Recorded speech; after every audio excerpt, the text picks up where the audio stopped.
নমস্কার, আপনারা দেখছেন নিউজ ভ্যানগার্ড। আমি সোমনাথ মুখোপাধ্যায়। শুরু করছি আমাদের বিশেষ অনুষ্ঠান 7টার 7 কাহন। আজ আমরা নজর রাখবো আমাদের প্রতিবেশী রাষ্ট্র বাংলাদেশের দিকে। ঠিক 1 বছর আগে আজকের দিনে সে দেশ থেকে কার্যত পালিয়ে গিয়েছিলেন জীবন হাতে নিয়ে সে দেশের তৎকালীন প্রধানমন্ত্রী শেখ হাসিনা। হাসিনাবিহীন 1 বছরের বাংলাদেশ কেমন আছে সেই বাংলাদেশ, আমরা সে নিয়ে আলোচনা করব। আমার সঙ্গে রয়েছে বাংলাদেশের বিশিষ্ট সাংবাদিক এবং রাজনৈতিক বিশ্লেষক SH খোকন এবং কলকাতা স্টুডিও থেকে আমার সহকর্মী বিথিন সরকার। বিথিন এবং খোকন বাবু দুজনকেই জানাই স্বাগতম। গত 1 বছরে আমরা বাংলাদেশে দেখেছি একাধিক ওঠা পড়া, সামনে এসছে একাধিক চিত্র যা সরাসরি মানবতাকে লঙ্ঘন করে। অভিযোগ উঠেছে একাধিক খুন, ধর্ষণ, মানব হত্যা। সামনে এসছে সংখ্যালঘুদের উপর নির্যাতনের ছবি। কথা ছিল যে কেয়ারটেকার সরকার বা অন্তর্বর্তীকালীন সরকার বাংলাদেশে গঠিত হয়েছে শেখ হাসিনা পরবর্তীতে, তারা 4 মাসের মধ্যে নির্বাচন করবে। কিন্তু বছর ঘুরে গেল, নির্বাচন হলো না। শেখ হাসিনা এখন ভারতে রয়েছেন বলে জানা যায় বিভিন্ন সূত্র থেকে, কিন্তু খাতায় কলমে আজও কিন্তু শেখ হাসিনা বাংলাদেশের প্রধানমন্ত্রী থেকে পদত্যাগ করেননি। তা একজন পদত্যাগ না করলে কি সম্ভব? আমরা সরাসরি চলে যাব আমাদের বাংলাদেশের বিশিষ্ট সাংবাদিক SH খোকনের কাছে। খোকন বাবু শুনতে পাচ্ছেন? খোকন বাবু শুনতে পাচ্ছেন?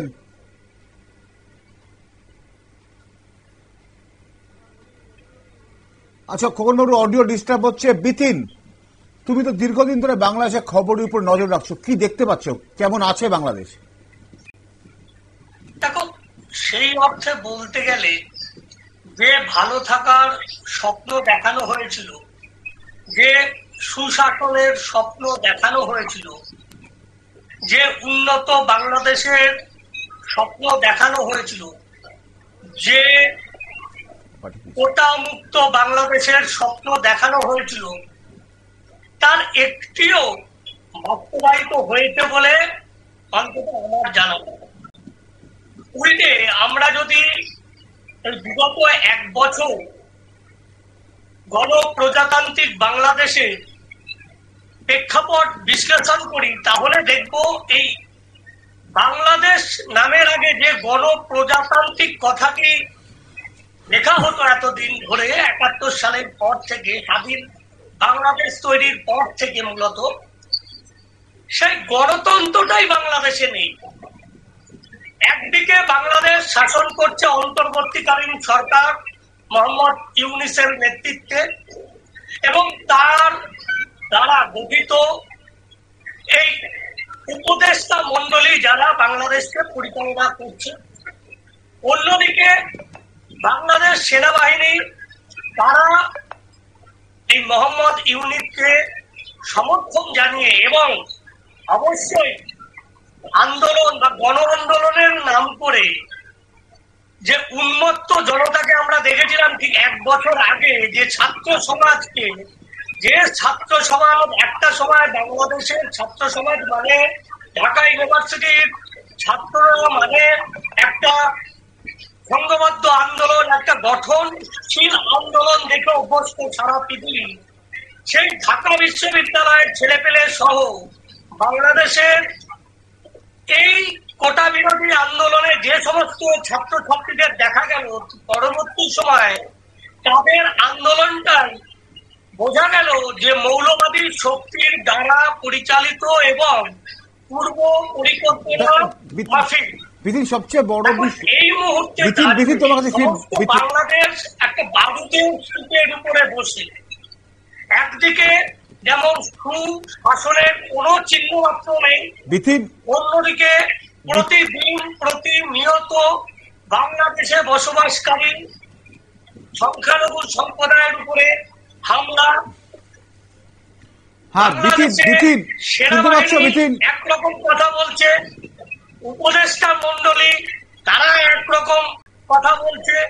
আর এই যে মৌলবাদীদের প্রভাবে ছাত্ররা, হাজার হাজার ছাত্র ঠিক 1 বছর আগে রাস্তায় নেমে আন্দোলন করেছিল, তারা এই মুহূর্তে দিশাহীন। আমরা তখনই বলেছিলাম যে এই আন্দোলন কানাগলিতে পরিণত হবে, এবং সেটা যে বাস্তবে একেবারেই ভুল কিছু বলা হয়নি সেটা বারবার প্রমাণিত হচ্ছে বাংলাদেশের বর্তমান পরিস্থিতি বিশ্লেষণ করলে।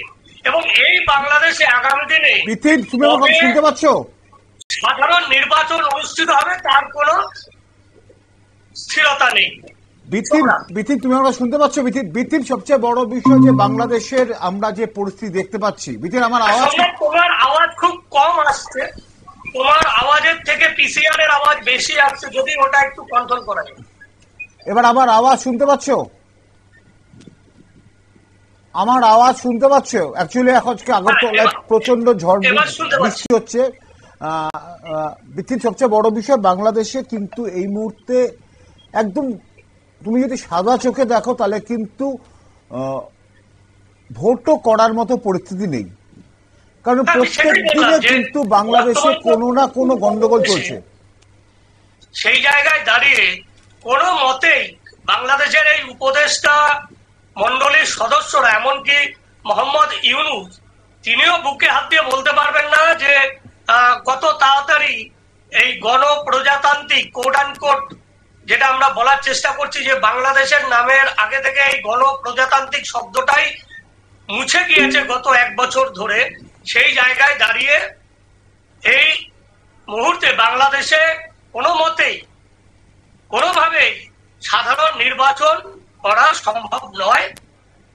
তার কারণ যে উচ্ছৃঙ্খলতা, যে মৌলবাদী শক্তি, এবং গত 1 বছর ধরে জেল থেকে এই মোহাম্মদ ইউনূসের নেতৃত্বাধীন উপদেষ্টা সরকার একের পর এক জেহাদিদের, একের পর এক কুখ্যাতদের জেল থেকে মুক্তি দিয়েছে, এবং তার ফলে এই মুহূর্তে যেভাবে সেই দেশের সংখ্যালঘু সম্প্রদায়ের উপরে অত্যাচার নেমে আসছে, তাতে করে এমতো অবস্থায় বাংলাদেশে সাধারণ নির্বাচন করা সম্ভব নয়, কখনোই নির্বাচন করা কোনো মতেই সম্ভব নয়।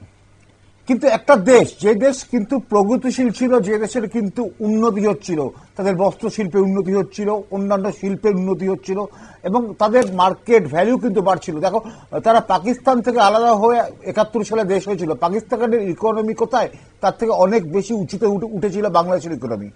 কিন্তু এখন কি হাল? একটা সময় সোমনাথ, একটা সময়ে এই গত 1 বছর আগের এই মৌলবাদীদের দ্বারা গঠিত এই অপসংস্কৃতিমূলক আন্দোলনের ঠিক আগেই একটা সময় তৈরি হয়েছিল যখন পশ্চিম বাংলা এবং বাংলাদেশের অর্থনীতি তুল্যমূল্য বিচার করলে বাংলাদেশের অর্থনীতি শুধুমাত্র ভারতের পশ্চিম বাংলা নয়, ভারতের বেশ কিছু রাজ্যকেই টক্কর দেওয়ার মতো জায়গায় পৌঁছে গিয়েছিল। এবং উন্নতির যে কথা বলছো, দেখো বাংলাদেশে মেট্রো রেল ভাবা যায়, মেট্রো রেল পর্যন্ত বাংলাদেশে চালু হয়ে গিয়েছিল, এবং বেশ কয়েকটি স্টেশনের মধ্যে সেই মেট্রো চলাচল ইতিমধ্যে শুরু হয়েছিল, এবং বিভিন্ন ক্ষেত্রে বাংলাদেশ উন্নতি এবং উন্নয়নের পথে পা বাড়িয়েছিল। আর এই বিগত 1 বছরে কোন বিশ্লেষক, কোন বিশেষজ্ঞ বুকে হাত দিয়ে বলতে পারবে যে বাংলাদেশ অর্থনৈতিক ভাবে এগিয়েছে? বাংলাদেশ গত 1 বছরে আমাদের সঙ্গে যুক্ত হয়ে গেছে এস.এইচ. আচান, বাংলাদেশের বিশিষ্ট সাংবাদিক। আপনি শুনতে পাচ্ছেন খোকন বাবু? খোকন বাবু আপনি শুনতে পাচ্ছেন? এস.এইচ. খোকন, বাংলাদেশের বিশিষ্ট সাংবাদিক, রাজনৈতিক বিশ্লেষক। খোকন বাবু আপনি শুনতে পাচ্ছেন?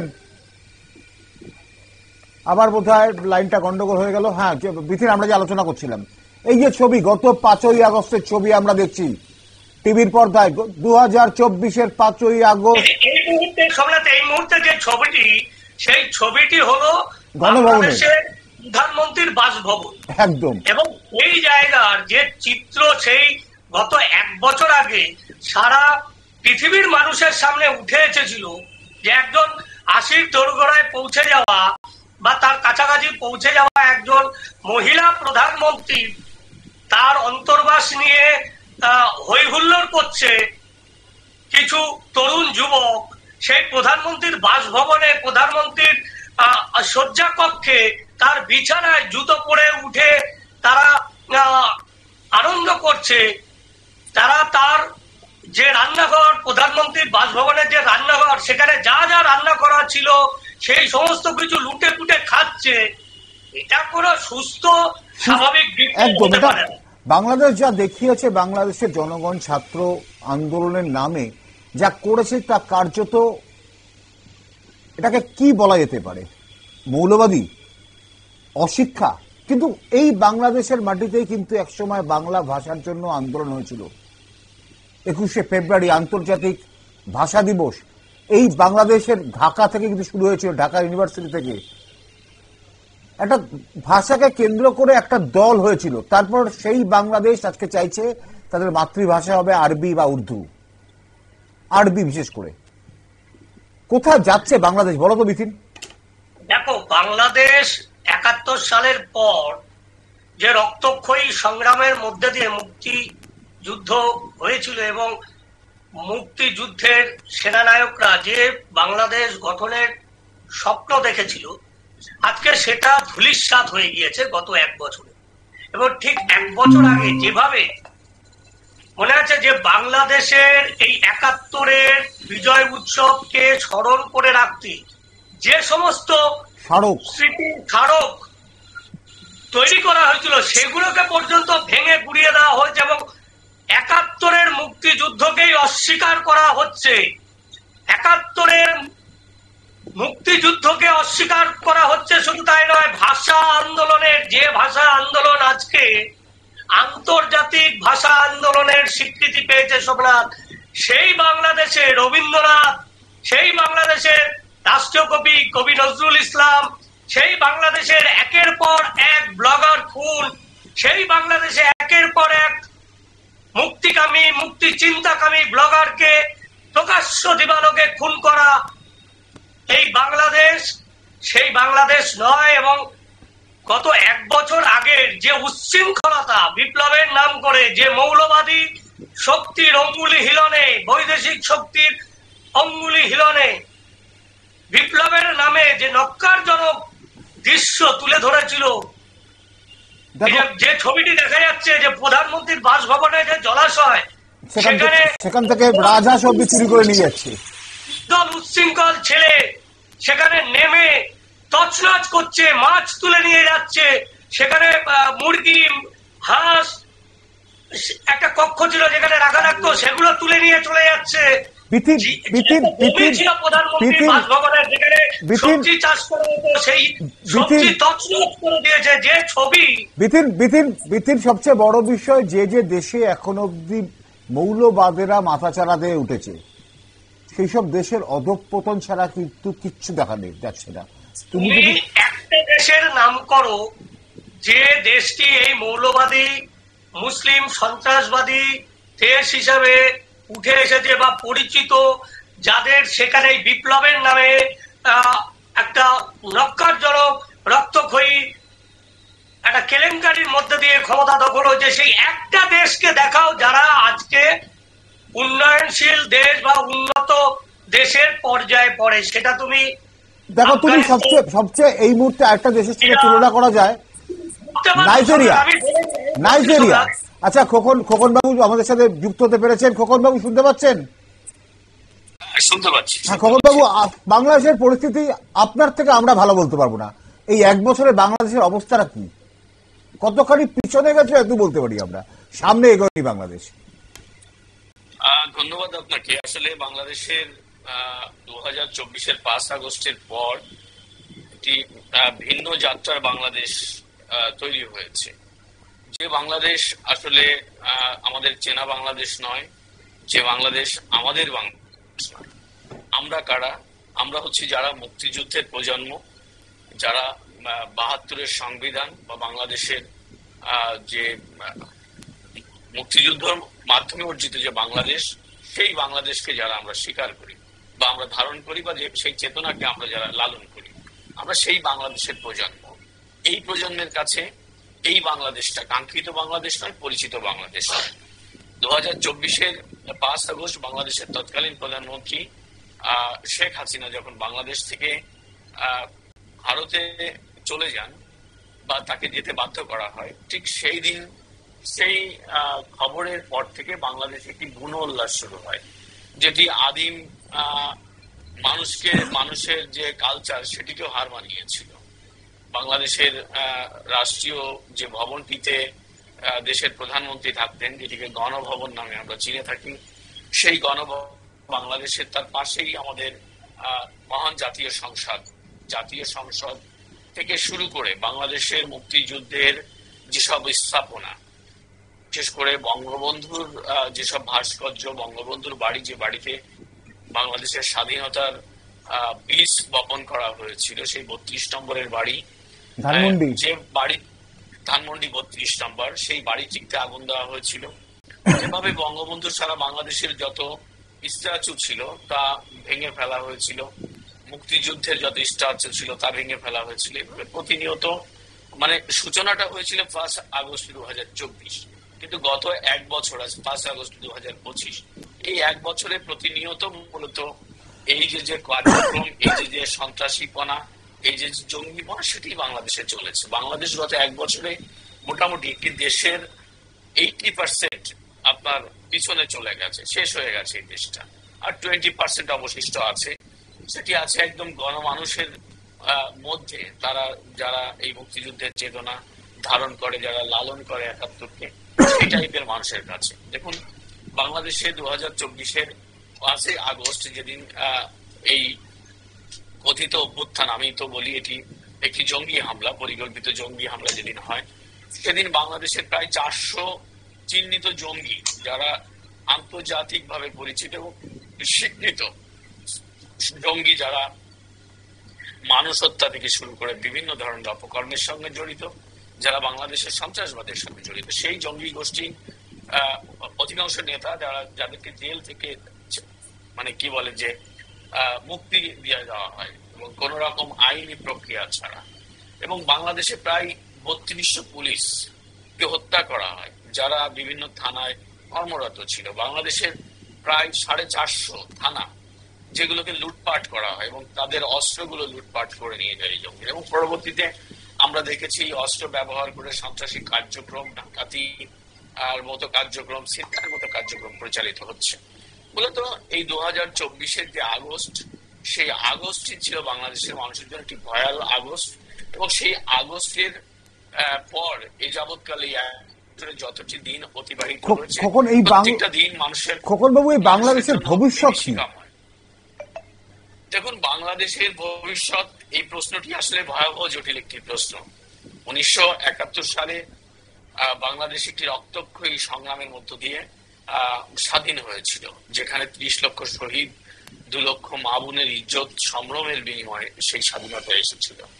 সেখানে যে স্বাধীনতা, মূলত যার কনসেপ্টটি ছিল একটি সেকুলার বাংলাদেশ, যেটি ছিল যে হিন্দু, বৌদ্ধ, খ্রিস্টান, মুসলমান সহ সমস্ত ধর্মের মানুষের, সমস্ত সম্প্রদায়ের মানুষের, সমস্ত শ্রেণীর মানুষের সম অধিকার ভিত্তিতে একটি বাংলাদেশ, এবং স্পেশালি এটি ছিল বাঙালির জন্য একটি রাষ্ট্র ব্যবস্থা। কিন্তু 2024-এর এই কথিত বিপ্লব, এই সন্ত্রাসী হামলার মধ্য দিয়ে সেই বাংলাদেশটিকে মূলত প্রতিবন্ধকতা তৈরি করা হচ্ছে। এখনকার যে বাংলাদেশ, সেই বাংলাদেশ জঙ্গিদের বাংলাদেশ, সেই বাংলাদেশ একটি বিদেশি উপনিবেশিক শক্তির বাংলাদেশ, যেখানে তাদের শক্তিতে, তাদের বুদ্ধিমত্তায় এটি পরিচালিত হচ্ছে। বিশেষ করে আমি বলবো যে সেই বাংলাদেশ পরাজিত, 71-এর পরাজিত শক্তির বাংলাদেশ, যে বাংলাদেশে এখন ISI, পাকিস্তানের জঙ্গিরা এবং তাদের মতো তুষ্ট যারা বাংলাদেশের রাজনৈতিক সংগঠন, বিশেষ করে জামাত ইসলামী, হেফাজত ইসলাম, 30 বছর পর পাকিস্তানের বিদেশমন্ত্রী বাংলাদেশে, কি বলবেন? সেই জঙ্গি গোষ্ঠী মূলত বাংলাদেশ, তারাই এখন বাংলাদেশটা পরিচালনা করছে। 30 বছর পরে বাংলাদেশি পাকিস্তানি পররাষ্ট্রমন্ত্রী, এটি অবাক হওয়ার মতো কারণ নেই, কারণ গত 1 বছরে পাকিস্তানের আইএসআই প্রধান থেকে শুরু করে যারা আন্তর্জাতিক স্বীকৃত সন্ত্রাসী তারা বাংলাদেশে যাতায়াত করছে এবং তারা বিভিন্ন রকম প্রশিক্ষণ সরকারের বিভিন্ন অর্গানের সঙ্গে তারা জড়িয়ে পড়েছে। তো এটি তো প্রকাশ্যে হচ্ছে, গোপনীয় এরকম অনেক ঘটনাই ঘটছে। বাংলাদেশের ভূখণ্ড ব্যবহার করে একবার এর আগেও সন্ত্রাসী কার্যক্রম পরিচালনা করত পাকিস্তান, এবং আজকের এই যে পররাষ্ট্রমন্ত্রী বিদেশ মন্ত্রী সফর বা তাদের অন্যান্য মন্ত্রীরা যে সফর করছে সেটি মূলত বাংলাদেশটাকে তাদের কন্ট্রোলে নেওয়া হয়ে গেছে, বা বাকিটুকু নেওয়ার যে প্রক্রিয়া তারই ধারাবাহিকতা। এখানে বাংলাদেশে পাকিস্তান এসে কি করবে? অ্যাকচুয়ালি পাকিস্তানের সঙ্গে বাংলাদেশের কূটনৈতিক সম্পর্কের কোনো জায়গা নেই, কারণ যুদ্ধ করে যাদের সঙ্গে আপনি একটি দেশ অর্জন করলেন তাদের সঙ্গে আপনার কূটনৈতিক সম্পর্কের জায়গা কোথায়? এটি একটি প্রসঙ্গ। দ্বিতীয়টি হলো যে তারা বাংলাদেশকে কি দেবে? তারা নিজেরাই তো না খেতে তারাই তো ভাড়াটিয়া গুন্ডা হিসেবে পৃথিবীর বিভিন্ন দেশে যুদ্ধ করে, বিভিন্ন দেশকে সহযোগিতা করে। সেই সেনাবাহিনী বাংলাদেশ সেনাবাহিনীকে কোথায় নিয়ে যাবে? আর যে দেশে গণতন্ত্র নেই, সামরিক শাসন পেছন থেকে রাষ্ট্র ব্যবস্থার কাঠামোকে পরিচালনা করে, বাংলাদেশে ঠিক সেই একই স্টাইলে তারা মূলত চলছে। তারা পূর্বসূরি, তাদের যারা পূর্বের বন্ধু, তাদের সঙ্গে গলায় গলা মিলিয়ে, হাতে হাত মিলিয়ে, বুকে বুক মিলিয়ে মূলত তারা চায় যে তাদের যে পাকিস্তানের অকার্যকর একটি রাষ্ট্র ব্যবস্থা, সেই রাষ্ট্র ব্যবস্থার আদলে বাংলাদেশটাকে পরিচালিত করতে। এবং বাংলাদেশের যে জঙ্গি সরকার রয়েছে, যে জঙ্গিবাদী, খোকনবাবু আমার হাতে একদম সময় শেষ, তাদেরকে নিয়েই মূলত এই দেশ পরিচালিত হচ্ছে। খোকনবাবু ধন্যবাদ, আমার হাতে একদম সময় শেষ, টাইম বাউন্ড। আপনি মানে যোগাযোগ ব্যবস্থার এবং আজকের ওয়েদারটা এখানে খুব খারাপ, সব মিলে আমরা একটু দেরিতে শুরু করতে পেরেছি, কিন্তু পরবর্তী অনুষ্ঠানের জন্য আমাকে ছেড়ে দিতে হবে। তবে একটা জিনিস কিন্তু আজকে বিথিন, তোমাকে ধন্যবাদ, আজকে একটা জায়গায় কিন্তু আমরা বুঝতে পারলাম খোকনবাবু যে বাংলাদেশের আগামী ভবিষ্যৎ কি, আদৌ কি বাংলাদেশ সুস্থ হবে, সেই উত্তর কিন্তু বাংলাদেশের মানুষের জানা নেই। আমরা কিন্তু বাংলাদেশের সুদিনের খোঁজে থাকব। আমরা আবার অনুষ্ঠান করব বাংলাদেশকে নিয়ে, বাংলাদেশের ভালোর জন্য। সুমতি ফিরুক বাংলাদেশের যারা এই সব কর্মকাণ্ডের মধ্যে জড়িয়ে পড়ছে, তারা বুঝতে শিখুক কে বন্ধু কে শত্রু। আপনারা দেখছিলেন 7টার 7 কাহন। পরবর্তী অনুষ্ঠানের জন্য নজর রাখুন নিউজ ভ্যানগার্ডে।